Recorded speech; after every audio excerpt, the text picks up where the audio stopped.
Page number 26, Architecture and Sculpture. There are a number of rock cut caves in India.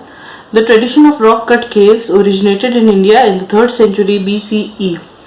Technically, the entire composition of the rock cut caves represent a union of architecture and sculptural art. तो rock cut caves का tradition हमारे India में बहुत ज़्यादा पुराना है. हमारे बहुत सारे स्टेट्स में रॉक कट केव्स अभी भी हैं. ये ट्रेडिशन स्टार्ट हुआ था 3rd सेंचुरी BCE में. और टेक्निकली मतलब जिस तरीके से ये बनाए गए हैं केव्स, तो इसमें आर्किटेक्चर और स्कल्पचर दोनों की मतलब दोनों का एक बहुत अच्छा यूनियन है. मतलब दोनों चीज़ें उसमें दिखाई देती है. बहुत अच्छा आर्किटेक्चर भी और स्कल्पचर भी. Its entrance interiors with its carved columns and the images are excellent specimen of the sculptural art. तो जिस तरीके से कार्विंग्स की जाती है इनके एंट्रेंस पे, इंटीरियर्स पे और उनके जो पोल्स होते हैं, कॉलम्स होते हैं, उन पे ये बहुत सुंदर तरीके से इसमें स्कल्पचर आर्ट दिखाई देता है. The paintings on the walls and the ceilings have survived in some of the caves till now. तो अभी भी इनमें से काफ़ी सारे पेंटिंग्स हम देख सकते हैं जो अभी भी मतलब अभी तक सर्वाइव किया है उन पेंटिंग्स ने. तो क्योंकि ये बहुत अच्छा आर्किटेक्चर था, ये इनका क्वालिटी ऑफ वर्क बहुत ज़्यादा अच्छा था, तो इसीलिए इतने हज़ारों साल के बाद भी अभी तक हम इनके पेंटिंग्स देख सकते हैं. The rock cut caves in Ajanta and Verul in Maharashtra are declared as World Heritage in 1983. तो 1983 में जो अजंता और वेरुल वाले केव्स हैं महाराष्ट्र में, उनको भी वर्ल्ड हेरिटेज डिक्लेयर किया गया है.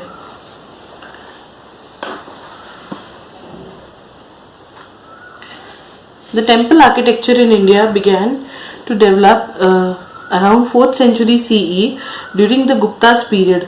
तो गुप्ता के पीरियड में 4th सेंचुरी में हमने टेम्पल आर्ट स्टार्ट किया. टेम्पल आर्किटेक्चर की शुरुआत हुई.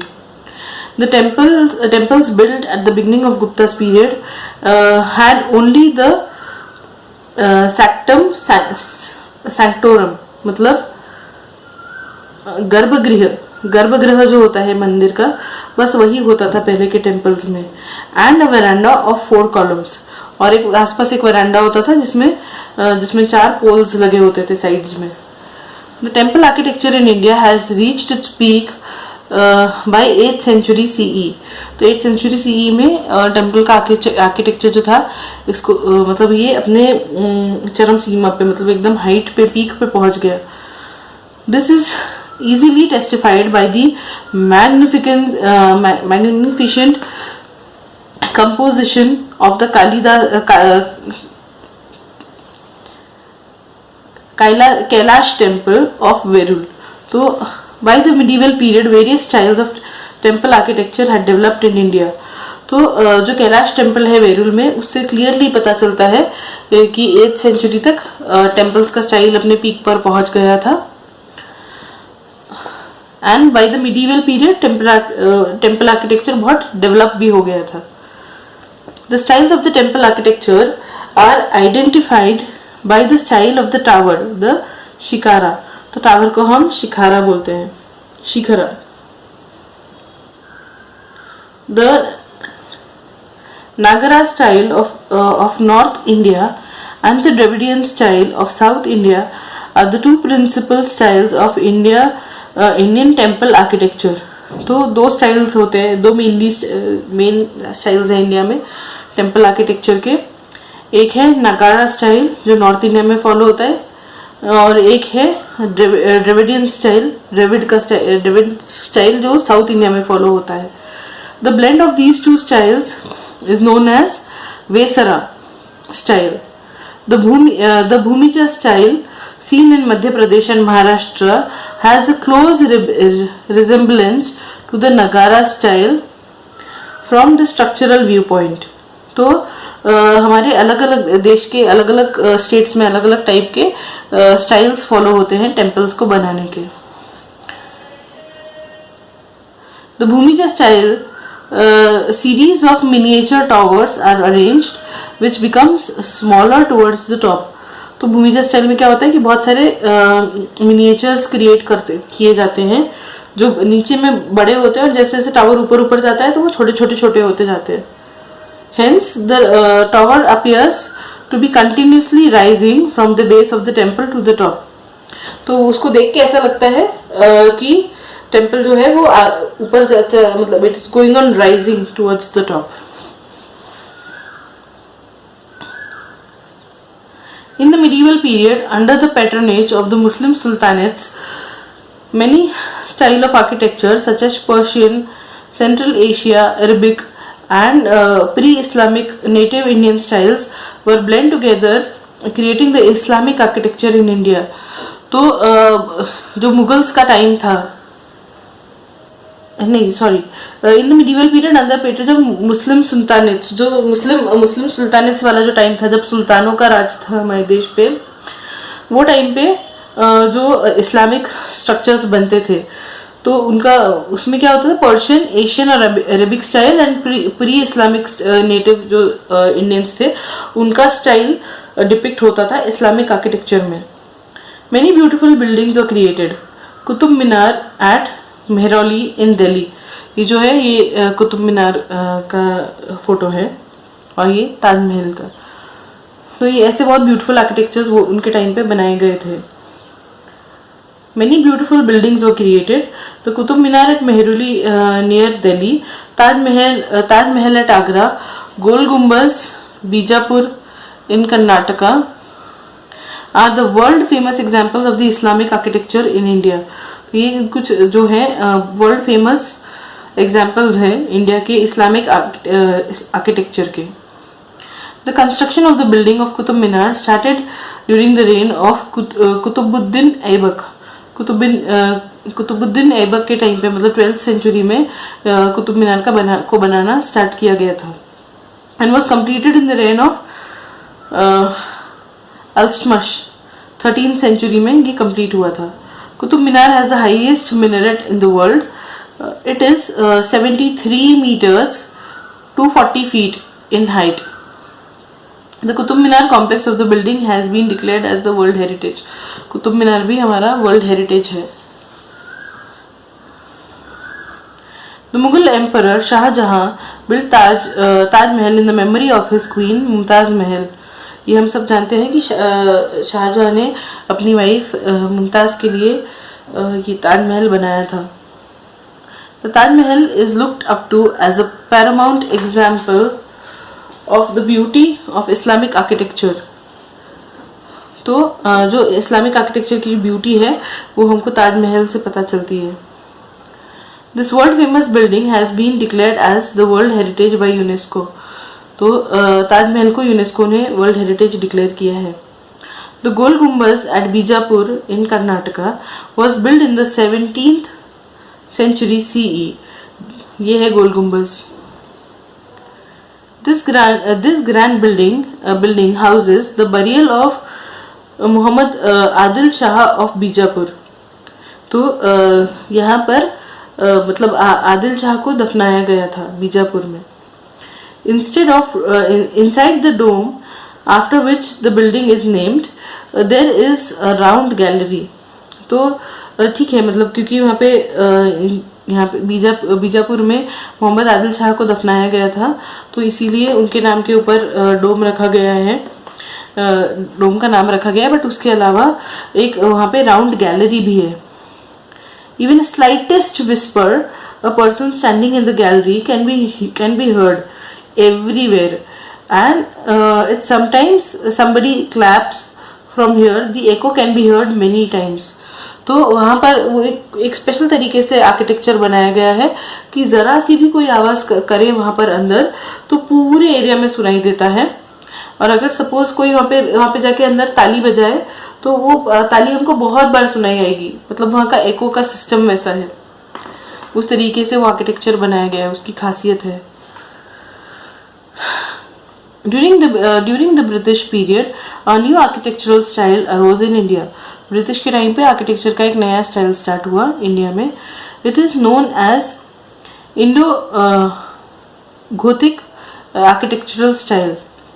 Buildings like churches, government offices, residence of top officials, Railway stations were built in this style during the British period. तो ब्रिटिश पीरियड में जितने भी चर्चेस, गवर्नमेंट ऑफिसेस या ऑफिशियल्स के घर, रेलवे स्टेशंस बनाए गए थे, वो सब इंडो गोथिक आर्किटेक्चरल स्टाइल से बनाए गए थे। जैसे कि आप देख सकते हैं यहाँ पे CST स्टेशन है मुंबई का, Chhatrapati Shivaji Maharaj railway terminus, this is a railway station, ये ब्रिटिश स्टाइल से बनाया गया है। The building of Chhatrapati Shivaji Maharaj Railway Terminus, Mumbai is the finest example of Indo-Gothic architecture and its World Heritage Site. तो ये एक बहुत सुंदर एग्जाम्पल है जिससे हमको पता चलता है कि इंडियो गोथिक स्टाइल ब्रिटिश के टाइम का कैसा हुआ करता था। अब हम नेक्स्ट टॉपिक देखेंगे, Indian traditions of performing arts, traditions of performing folk arts. India has independent and varied traditions of folk songs, folk instrumental music, folk dances and folk theatre which are characteristics of a particular region. तो India में अलग अलग regions में अलग अलग type के folk dances होते हैं, फोक म्यूजिक होता है और अपना फोक ट्रेडिशन है जहाँ जिनके कुछ पर्टिकुलर डांसेस और थिएटर होते हैं। There exist many rich traditions of performing folk arts in Maharashtra also. तो जैसे कि अलग अलग रीजन्स के अलग अलग फोक सॉन्ग्स और म्यूजिक डांस है, वैसे ही महाराष्ट्र का भी अपना अलग फोक स्टाइल है। They developed an integral part of the religious festival and social life. तो ये हमारे जो रिलीजियस फेस्टिवल्स होते हैं और जो सोशल लाइफ होते हैं उसका एक इम्पॉर्टेंट पार्ट है हमारा जो फोक कल्चर है। To name a few examples, we may mention Koli dance, Tapra dance, Daswarta of Kongan, Powada, Kirtan and Jagar Gondhal. तो गोंधल जो डांस है या फिर हम जो पोवाड़ास बोलते हैं या फिर अलग अलग फेस्टिवल्स में अलग अलग कल्चर में जिस तरह के हम भजन गाते हैं, म्यूजिक गाते हैं या जिस तरह का हम डांस करते हैं, वो सब एक हमारे स्टेट का स्टाइल बन गया है, हमारे ट्रेडिशन, हमारे कल्चर का एक इम्पॉर्टेंट हिस्सा बन गया है जो हम अभी तक फॉलो करते हैं। Traditions of classical performing arts, तो India has a rich culture of classical performing arts too. तो परफॉर्मिंग आर्ट्स का भी एक बहुत रिच कल्चर है हमारे देश में। द टेक्स्ट ऑफ नित्य शास्त्र रिटन बाय भारत मुनि is supposed to be the earliest one discussing the music and the theatre.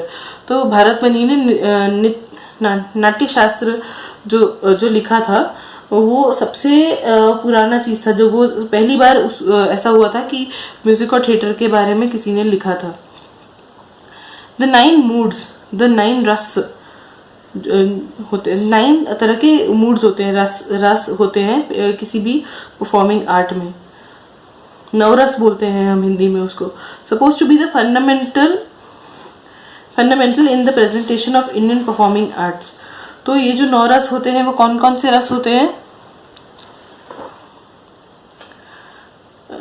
श्रृंगार मतलब लव, हास्य मतलब ह्यूमर, विभत्स्य मतलब रिपल्शन मतलब किसी भी चीज के अगेंस्ट जाना, रुद्र मतलब टेरिबल, रौद्र, करुणा मतलब सैड, वीर मतलब हीरोइक, भयानक मतलब फेयरफुल, अद्भुत मतलब वंडरस एंड शांत मतलब पीसफुल। ये सारे रस होते हैं किसी भी तरह के परफॉर्मिंग आर्ट्स में। तो हम ऐसे भी कर सकते हैं कि किसी एक पर्टिकुलर आर्ट या डांस से हम एक रस को डिपिक्ट कर सकते हैं। तो ये पूरे 9 रस पे 9 अलग अलग तरह के परफॉर्मेंसेस भी हो सकते हैं। बट ऐसा है कि मोस्टली सारे परफॉर्मेंस में इसमें से कोई ना कोई एक स्टाइल हमको नज़र ज़रूर आएगा। The Indian people came into contact with the cultural traditions of the other nations, and that resulted into blending of many different streams in the presentation of Indian performing arts, enriching them over the time. तो क्या हुआ कि हम जैसे जैसे दूसरे Nations से मिले या बाहर वाले लोगों से मिले तो हमारे आर्ट में भी कुछ चेंजेस आए हैं या उनका भी इन्फ्लुएंस आया है। तो ऐसे करके हमारे आर्ट में और इम्प्रूवमेंट्स हुए हैं या वो और एनरिच्ड हो गया है। As a result, many styles of presenting of classical vocal music, instrumental music and dance came into existence. तो इस वजह से ऐसा हुआ कि हमने और भी काफ़ी सारे नए नए स्टाइल्स सीखे आर्ट, डांस और म्यूज़िक के, क्योंकि जैसे जैसे हम अलग अलग लोगों से मिलते गए हमारा एक्सपोजर बढ़ा. वेरियस स्कूल्स प्रिजर्विंग दो स्टाइल्स वर ऑल्सो क्रिएटेड. वैसे बहुत सारे आर्ट्स के स्कूल खुले थे जो ये स्टाइल्स को प्रिजर्व करके रखते थे. There are two main branches of Indian classical music. तो इंडियन क्लासिकल म्यूजिक के दो मेन ब्रांचेस हैं. Now we'll go to page number 29. Hindustani music and Carnatic music. Similarly there are two forms of it. Classical मतलब शास्त्रीय and semi classical मतलब उपशास्त्रीय. The semi-classical has included many styles in the folk music. तो semi-classical जो है वो ज़्यादा folk music में use होता है.